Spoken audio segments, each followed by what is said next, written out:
देश के सबसे बड़े उद्योगों में शुमार रिलायंस इंडस्ट्रीज के फाउंडर धीरूभाई अंबानी का जब 2002 में निधन हुआ तो मुकेश अंबानी और अनिल अंबानी को विरासत में एक बड़ा कारोबारी साम्राज्य मिला। लोगों को उम्मीद थी कि दोनों भाई मिलकर अपने पिता के इस साम्राज्य को संभालेंगे और आगे बढ़ाएंगे, लेकिन पिता की मौत के बाद से ही दोनों भाइयों के बीच के रिश्ते खराब होने लगे। धीरूभाई अंबानी के निधन के 2 साल बाद ही दोनों भाइयों के बीच मतभेद जगजाहिर हो गए। दोनों भाइयों में इतनी कड़वाहट आ गई कि उनकी मां कोकिलाबेन को बीच में पड़ना पड़ा और 2005 में मां ने दोनों भाइयों के बीच रिलायंस के कारोबार का बंटवारा किया, जिसमें मुकेश के हिस्से में पेट्रोकेमिकल इंडस्ट्रीज आई तो अनिल को टेलीकॉम, फाइनेंस और एनर्जी यूनिट मिली। इस बंटवारे के साथ ही दोनों भाइयों के बीच प्रतिस्पर्धा बढ़ती चली गई। 2008 में रिलायंस कम्युनिकेशन ने दक्षिण अफ्रीका में MTN के साथ डील किया तो मुकेश अंबानी के लिए ये चौंकाने वाला था। ये ट्रांसकॉन्टिनेंटल डील थी जिस पर मुकेश अंबानी की कंपनी RIL ने कड़ी आपत्ति जताई। फिर उसी साल वैश्विक मंदी आई जिसकी मार अनिल अंबानी की कंपनियों को काफी गहरी पड़ी।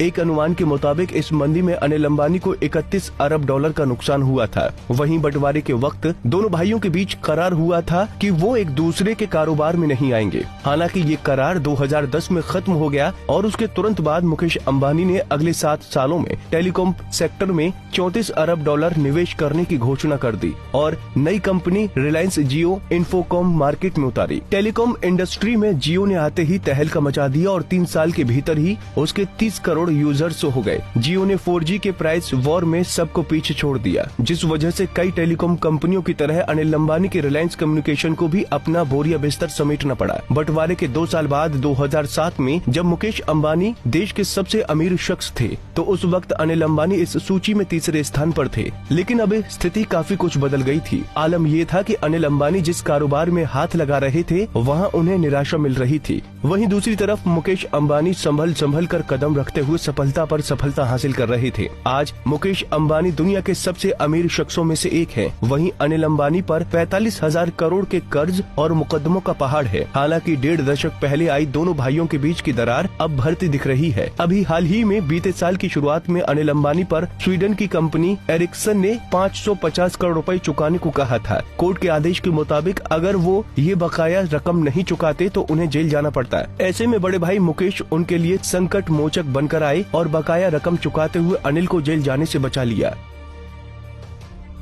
Bureau report, Punjab Kesari TV.